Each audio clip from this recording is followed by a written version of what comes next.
सज गई है खबरों की प्लेट, तैयार है गुड न्यूज का मेन्यू। नमस्कार, मैं हूं आपके साथ शगुफ्ता साहिल देव। नमस्कार, मैं हूं आपके साथ पूजा पराशर। खबरों की रफ्तार वही है, बस परिभाषा नहीं है। हम आपको ट्रेंडिंग न्यूज से लेकर हर अहम खबर दिखाएंगे। खबरें विस्तार से, आपके लिए खबरों की प्लेट तैयार है। चलिए शुरुआत करते हैं लंच टाइम की और सबसे पहले दिखाते हैं आज की ट्रेंडिंग न्यूज।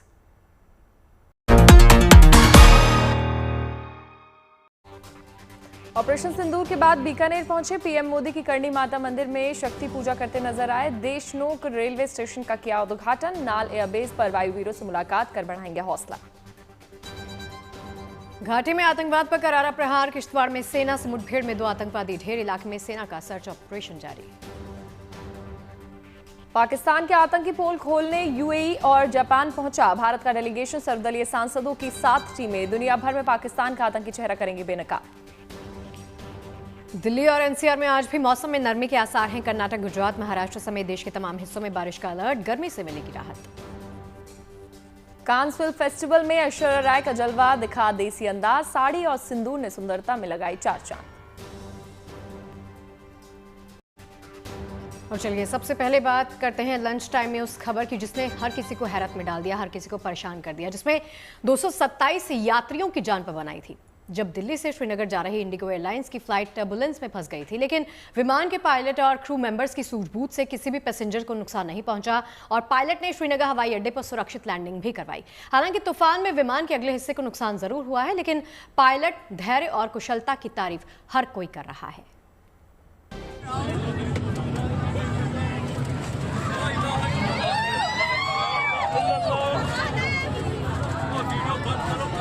विमान में टीएमसी की 5 सदस्यीय प्रतिनिधिमंडल की टीम सवार थी, जो दिल्ली से श्रीनगर जा रही थी। इन लोगों ने कहा कि ऐसा लगा कि जिंदगी अब खत्म होने वाली है। लोग जोर जोर से चिल्ला रहे थे, प्रार्थनाएं कर रहे थे और पूरी तरह घबराए हुए थे। उन्होंने कहा कि पायलट ने हमें सुरक्षित उतारा, उसके लिए हम उनका शुक्रिया अदा करते हैं। अब पूरी घटना आपको विस्तार से बताते हैं कि असल में क्या हुआ था। दिल्ली से श्रीनगर जा रही इंडिगो एयरलाइंस की फ्लाइट संख्या 63214 विमान में सवार 227 लोग और अचानक विमान में अफरा तफरी का माहौल, क्योंकि जब विमान आसमान में था तभी जोरों का तूफान आया। पानी के साथ ओले बरसने लगे। जब विमान आंधी तूफान में फंसा तब विमान में सवार मुसाफिरों का डर से बुरा हाल हो गया।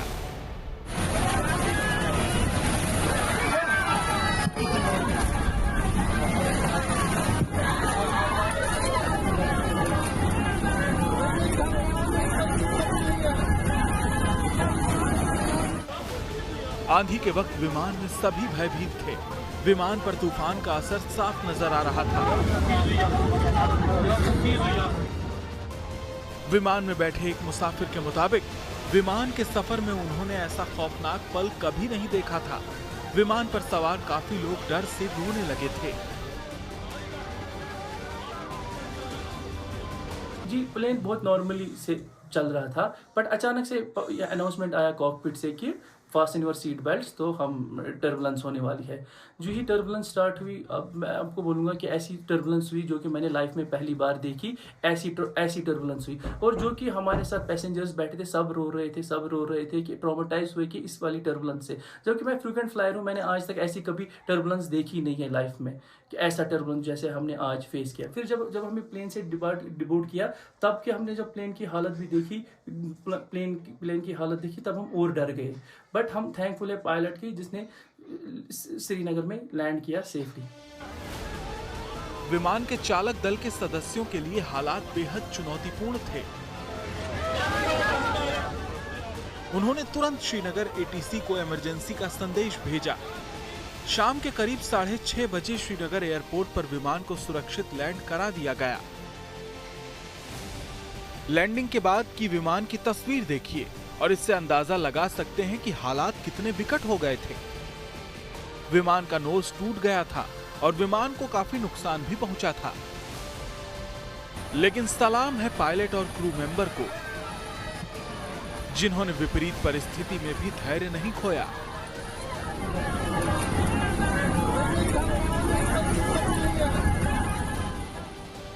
और श्रीनगर हवाई अड्डे पर विमान की सुरक्षित लैंडिंग करा ली। विमान पर सवार 227 लोगों की जान बाल बाल बच गई और सभी ने भगवान के साथ साथ पायलट दल का भी शुक्रिया अदा किया। Bureau report, good news today. Bharat ने समुद्री और सांस्कृतिक पुनर्जागरण में एक ऐतिहासिक छलांग लगाई है। भारत के इंजीनियर्स कारीगरों ने 5वीं शताब्दी के जहाज को प्राचीन तकनीक से ही बनाया है, जिसको नाम दिया गया है INSV कौंडिन्य। इसको बनाने में ना तो मेटल का इस्तेमाल किया गया और ना ही एक भी कील लगाई गई है। आपको बता दें कि प्राचीन पद्धति का इस्तेमाल कर समुद्री परंपरा को सहेजने की कोशिश इस बीच की गई और इस जहाज को नौसेना में शामिल भी कर लिया गया है।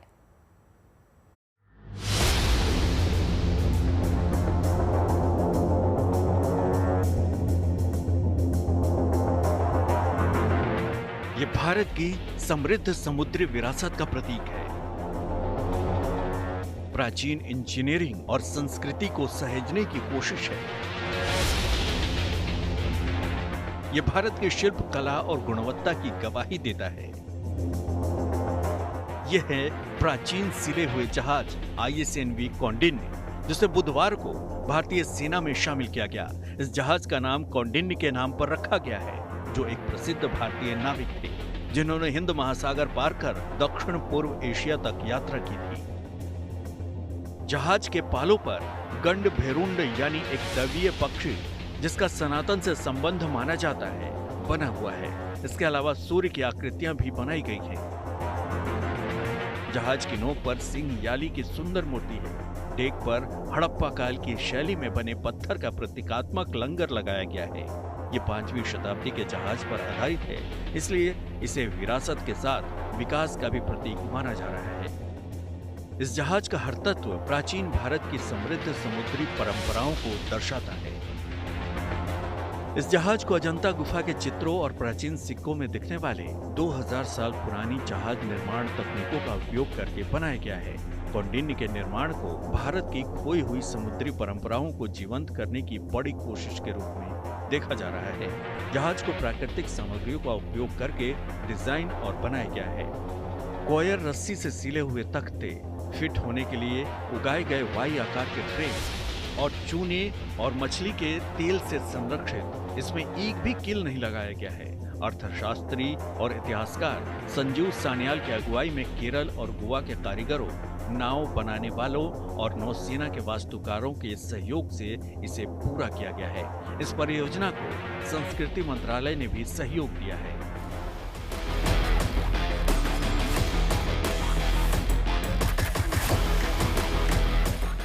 कर्नाटक में कारवार नौसैनिक बेस पर आयोजित एक समारोह के दौरान इसे नौसेना के बेड़े में शामिल किया गया। नौसेना के मुताबिक INSV कौंडिन्य कारवार में तैनात रहेगा। साल के अंत में कारवार से ओमान तक प्राचीन व्यापार मार्ग के साथ एक ट्रांस ओशनिक यात्रा पर निकलेगा। इस मौके पर एडमिरल राजा राम स्वामीनाथन ने पोत की तारीफ करते हुए इसे जीवंत संग्रहालय बताया, जो भारत की समुद्री प्रतिभा का प्रतीक है। नौसेना को उम्मीद है कि INSV कौंडिन्य आने वाली पीढ़ियों को भारत की समुद्री विरासत को संजोने और आगे बढ़ाने के लिए प्रेरित करेगा। Bureau report, good news today. चलिए अब बात करते हैं देश के पहले स्वदेशी कामिकेज ड्रोन की, जिसे बेंगलुरु में DRDO की ओर से तैयार किया जा रहा है। कामिकेज ड्रोन का देसी अवतार स्विफ्ट के ड्रोन न सिर्फ टारगेट पर हमला कर नेस्तनाबूद कर देगा, बल्कि ये दुश्मन की नजर में भी नहीं आएगा, क्योंकि इसमें स्टेल्थ तकनीक का इस्तेमाल किया गया है। ये दुश्मन के लिए काल से कम नहीं है।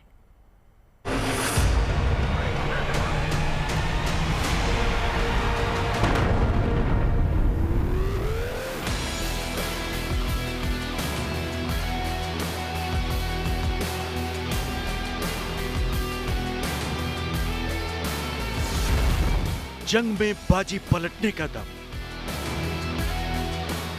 दुश्मन को नेस्तनाबूद करने में सक्षम, यह है कामिकेज ड्रोन।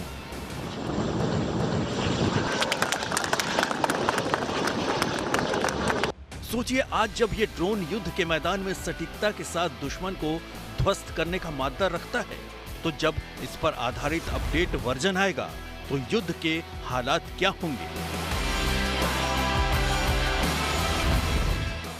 वैसे भी हाल फिलहाल के दिनों में तनाव की स्थिति में जिस तरह से ड्रोन का इस्तेमाल किया गया, इससे तो एक बात साफ हो गई कि भविष्य में तनाव या फिर जंग की स्थिति में ड्रोन पर काफी कुछ निर्भर करेगा और कुछ घंटों में युद्ध की तस्वीर बदल सकती है। इसलिए देश में अब ड्रोन के विकास और प्रोडक्शन का काम तेज कर दिया गया है और बेंगलुरु में DRDO की प्रयोगशाला एरोनॉटिकल डेवलपमेंट एस्टेब्लिशमेंट में एक नए कामिकेज ड्रोन को बनाया जा रहा है, जिसका नाम स्विफ्ट के है।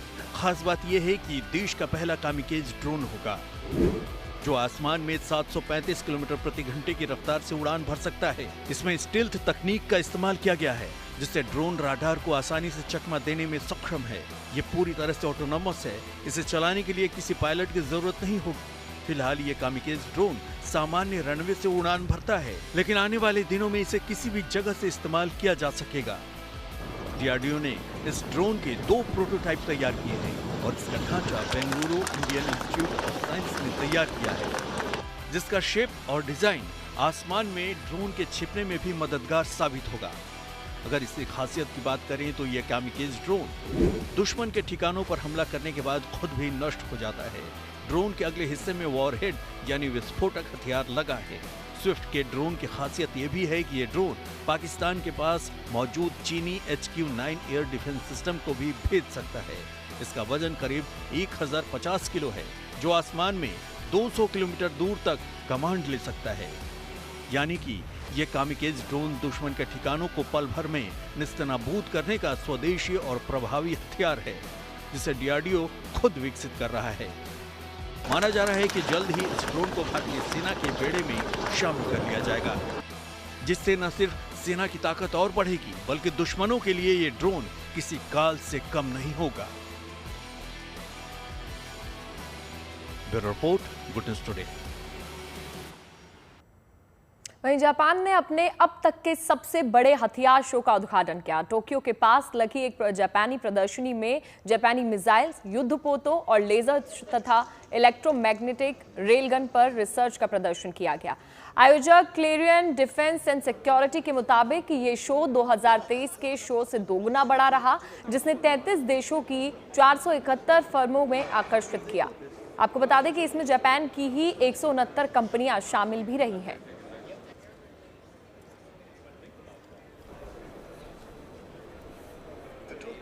और चलिए अब बात कर लेते हैं बदले बदले मौसम की, जिसके विटनेस हम सभी बने हैं कल। कैसा लगा कल मौसम? कल मौसम ने डरा दिया एक्चुअली। बारिश का जो इंतजार करते हैं ना, वो ऐसा लग रहा था इतनी तेज ना हो बारिश। लेकिन उसके बाद ठंडक का एहसास जरूर है। देखिए, नुकसान जरूर हुआ है, लेकिन उसके साथ ही राहत की तस्वीर आई है। मौसम की मनमर्जी देखने के लिए हर जगह मिल रही है। दिन में भीषण गर्मी और शाम होते होते बारिश और आंधी तूफान ने मौसम बदल दिया। दिल्ली NCR समेत देश के कई राज्यों में बीती शाम आई आंधी तूफान के बाद लोगों को गर्मी से थोड़ी सी राहत यहां पर जरूर मिली है। क्यों पूजा?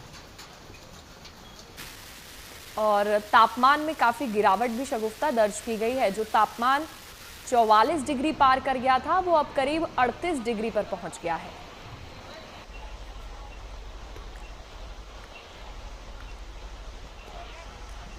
तो दिल्ली में मौसम का क्या हाल रहने वाला है, अब वो भी जान लेते हैं हमारे संवाददाता मनीषा के जरिए। दिल्ली NCR में तपती गर्मी के बीच बुधवार रात को मौसम ने अचानक से करवट ली, जिसके बाद तेज आंधी के बाद जो है लोगों को बारिश और ओलावृष्टि का सामना भी करना पड़ा। लेकिन उसके बाद से ही आज सुबह से ही मौसम जो है वो बेहद सुहाना बना हुआ है। आप देख सकते हैं किस तरीके से जो हवाएं हैं वो 30 से 40 किलोमीटर प्रति घंटे की रफ्तार से चल रही है और मौसम में जो गर्मी, जो लोग उमस महसूस कर रहे थे, उसमें अब कमी दर्ज हुई है।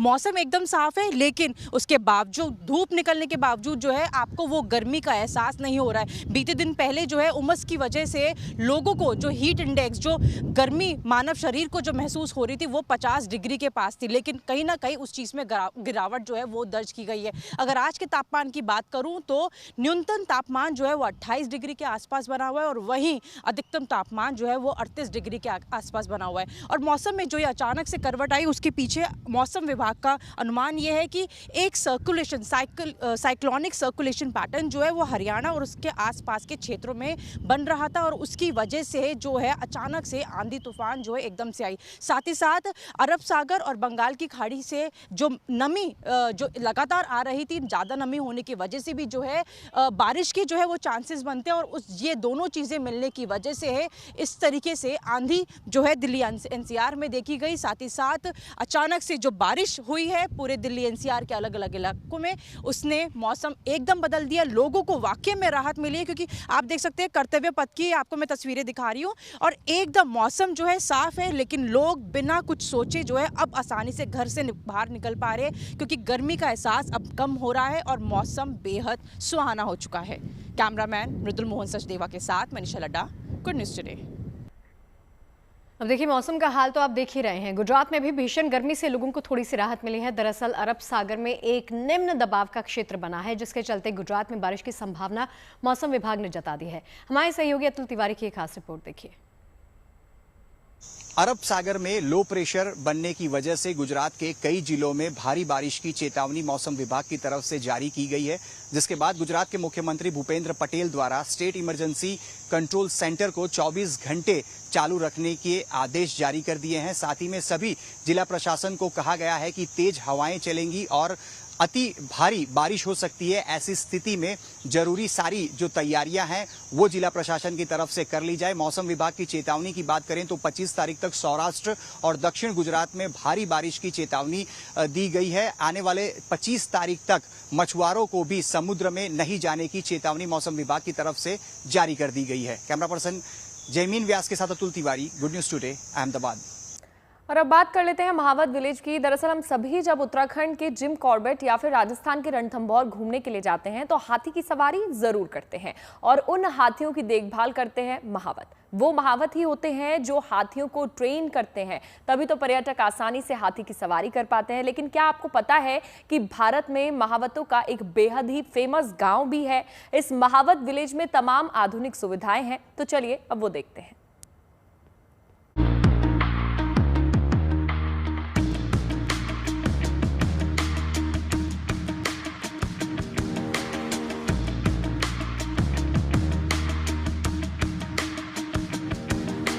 नीलगिरी की पहाड़ियों के बीच बने ये सुंदर से कॉटेजेस छुट्टियां बिताने के लिए एक परफेक्ट डेस्टिनेशन हैं।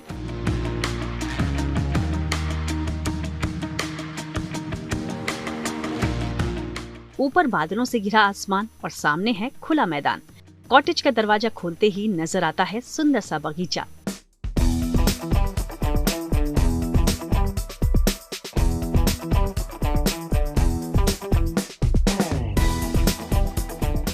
यहाँ इस तरह के छोटे छोटे कई कॉटेजेस हैं जहाँ तमाम आधुनिक सुविधाएं मौजूद हैं।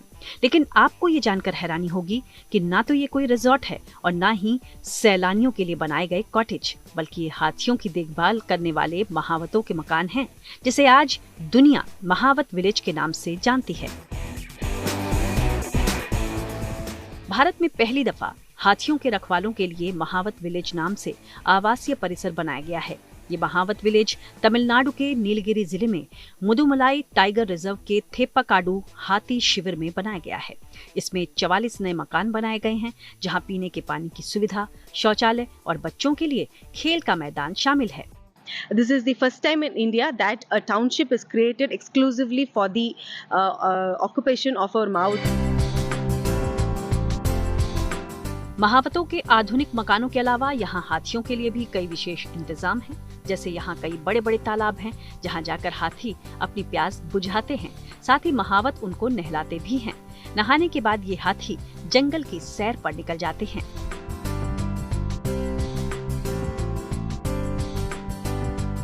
This township has all facilities including a eco-friendly house, road, drainage, sewage system, a children's play area. The entire area is completely protected by a solar hanging fence. हाथियों के दीदार और उनके रहन सहन को देखने के लिए देश के अलग अलग हिस्सों से पर्यटक पहुंचते हैं।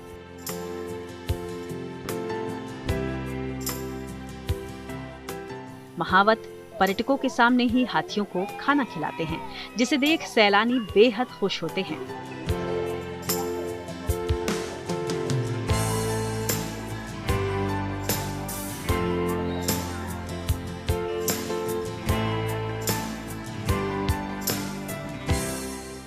ये पहल न केवल हाथियों की देखभाल को बढ़ावा देती है, बल्कि पीढ़ियों से हाथियों की सेवा करते आ रहे महावत समुदाय के जीवन को मजबूती और सम्मान भी दे रही है। Bureau report, good news today.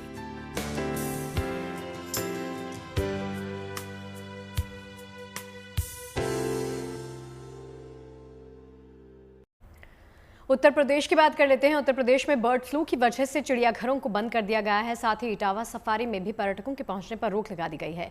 इसी बीच वहां बड़े पैमाने पर सैनिटाइजेशन किया जा रहा है। दूसरे जरूरी सुरक्षा उपाय भी किए जा रहे हैं ताकि बर्ड फ्लू संक्रमण को किसी तरह से रोक दिया जाए।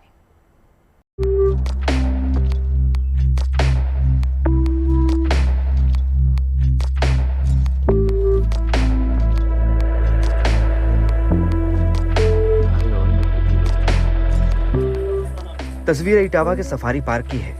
वन्य जीवों के बाड़ों और तमाम जगहों पर सैनिटाइजेशन का काम बड़े पैमाने पर किया जा रहा है। सभी बाड़ों और हाउस में कीपर के साथ खाने वाले फीड की भी चेकिंग की जा रही है।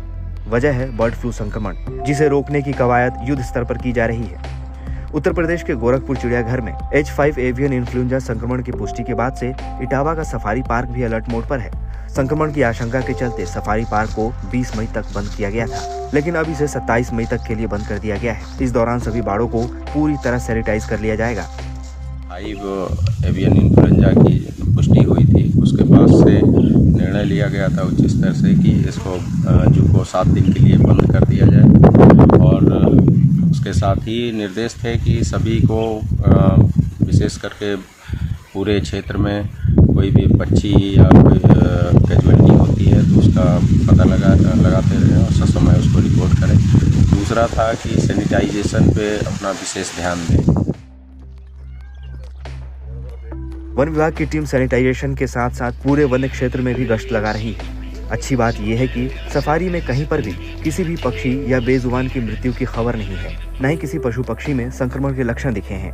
संक्रमण को रोकने के लिए सरकार ने तमाम जरूरी उपाय के निर्देश दिए हैं। सभी प्राणी उद्यानों और पक्षी विहारों को नियमित रूप से सैनिटाइज करने के लिए कहा गया है। पशु पक्षियों की जांच भी नियमित रूप से करने के लिए कहा गया है। साथ ही उन्हें दिए जा रहे भोजन पानी की भी जांच करने के निर्देश दिए गए हैं।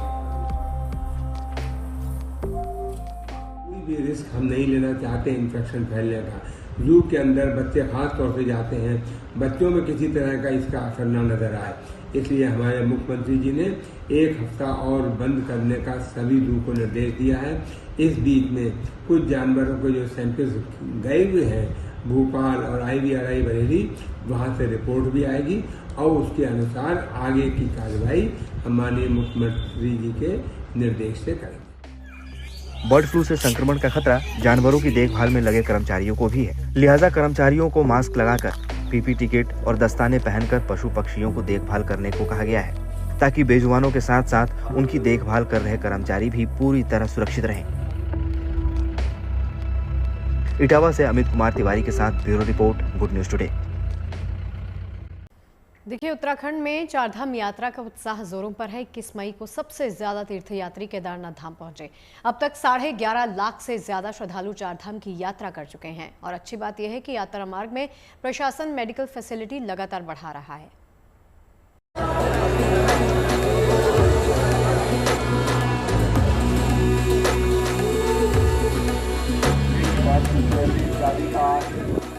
केदारनाथ धाम में बाबा केदार के दर्शन के लिए लगातार उमड़ रहे हैं श्रद्धालु।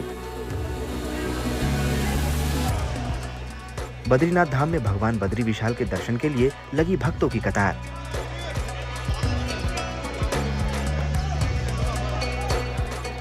गंगोत्री धाम में मां गंगा का आशीर्वाद लेने पहुंच रहे हैं तीर्थयात्री।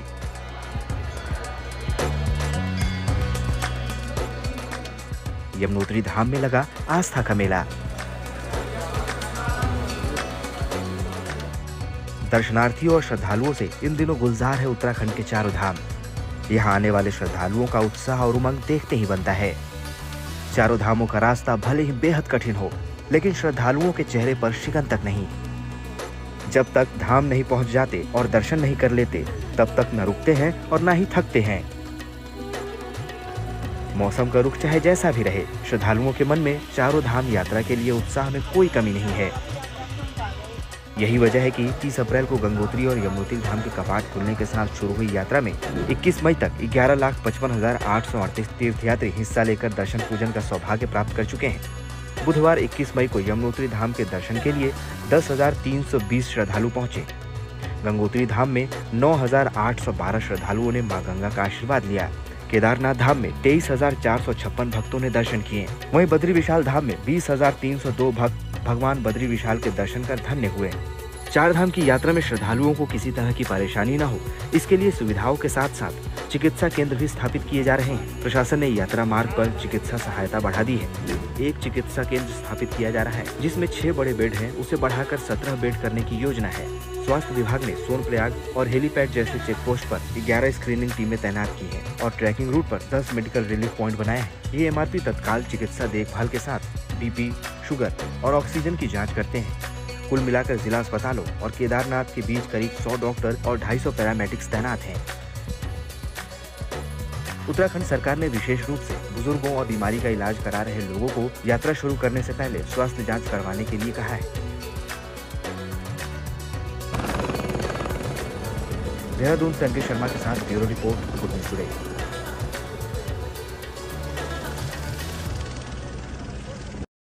तो अकेले केदारनाथ धाम में रिकॉर्ड संख्या में श्रद्धालु बाबा केदार के दर्शन पूजन को उमड़ रहे हैं और हर रोज तीर्थयात्रियों की संख्या का एक नया रिकॉर्ड बन रहा है। महज 20 दिनों में 4.5 लाख से ज्यादा तीर्थयात्री बाबा केदार के धाम की यात्रा कर चुके हैं।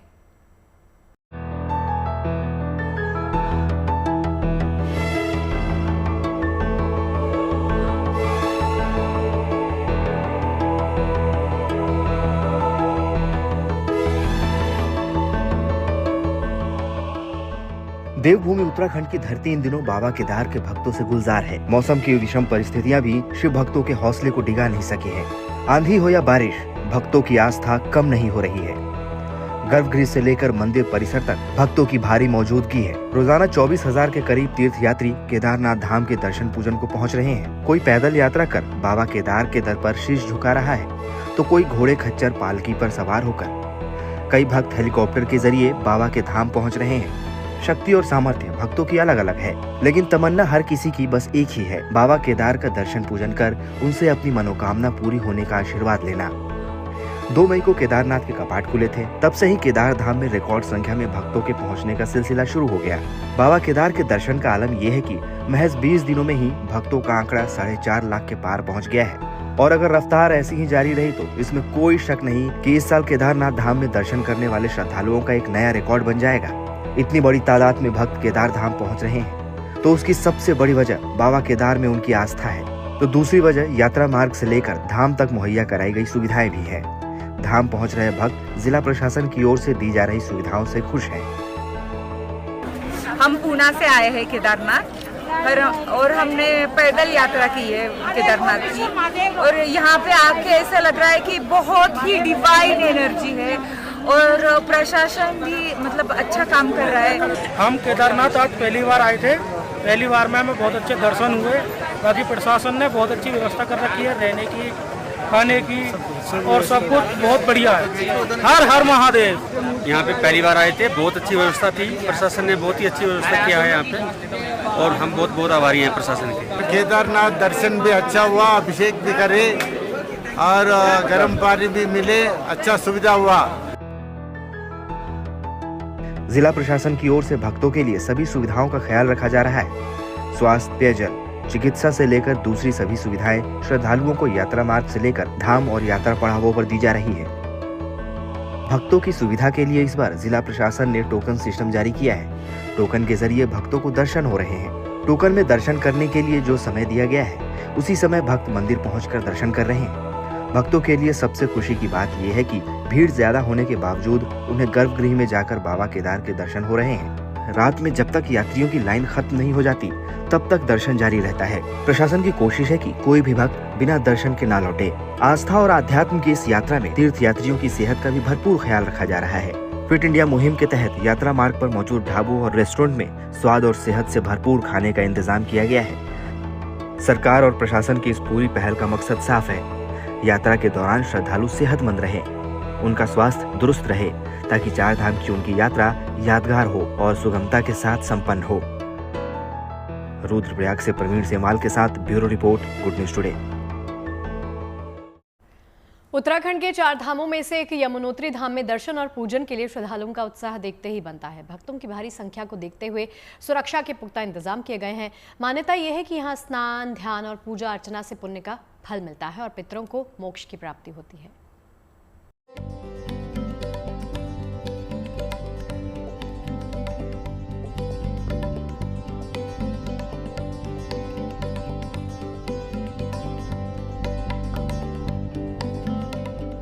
यमुनोत्री धाम की यात्रा इन दिनों अपने चरम पर है। हर दिन तीर्थ यात्रियों की संख्या में इजाफा हो रहा है। प्राकृतिक सौंदर्य से परिपूर्ण ये धाम अलौकिक और मनमोहक है।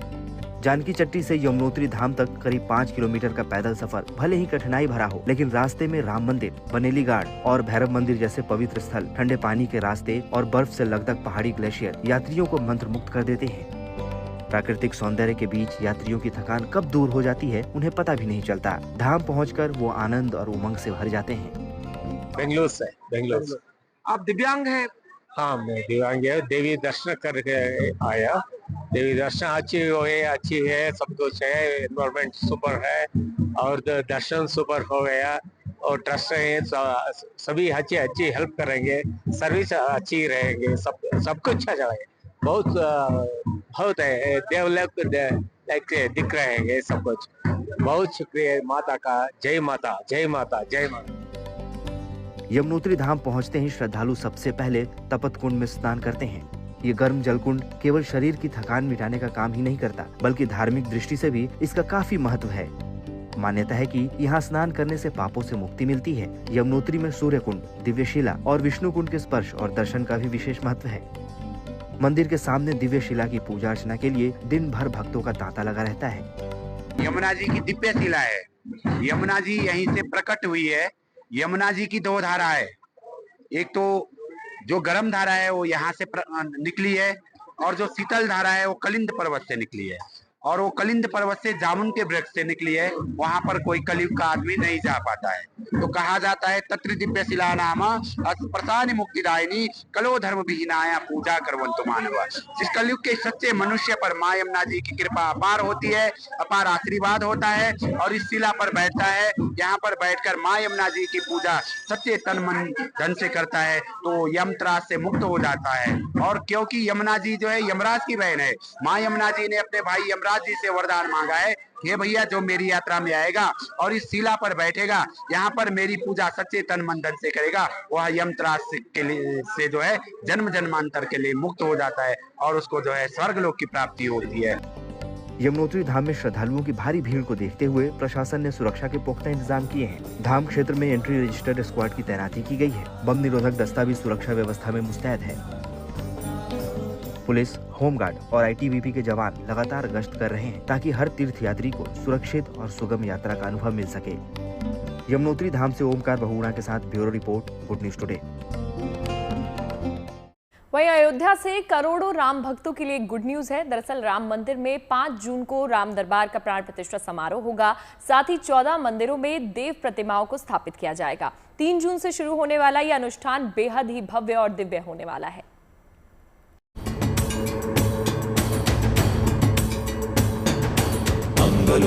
करोड़ों राम भक्तों का इंतजार खत्म होने वाला है। एक बार फिर सिया राम की गूंज राम नगरी अयोध्या से निकलकर पूरे देश में आध्यात्मिक और सांस्कृतिक चेतना का संचार करने वाली है। राम मंदिर निर्माण के बाद ऐसा पहली बार होगा जब राम दरबार के साथ 14 मंदिरों में देव प्रतिमाओं की प्राण प्रतिष्ठा की जाएगी। जयपुर के मकराना संगमरमर से तैयार भगवान राम, सीता, लक्ष्मण और हनुमान की मूर्तियों को स्थापना के लिए अयोध्या ले जाया जा रहा है।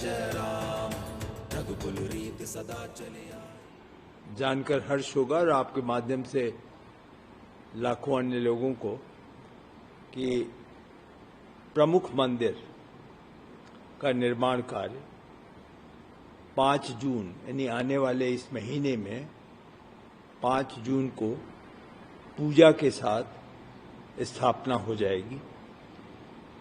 जब मैं प्रमुख मंदिर आपको बता रहा हूं तो जैसा आपको मालूम है कि उसके भूतल पर ग्राउंड फ्लोर पे पहले ही रामलला की स्थापना 2024 में हुई थी आदरणीय प्रधानमंत्री जी की उपस्थिति में थी।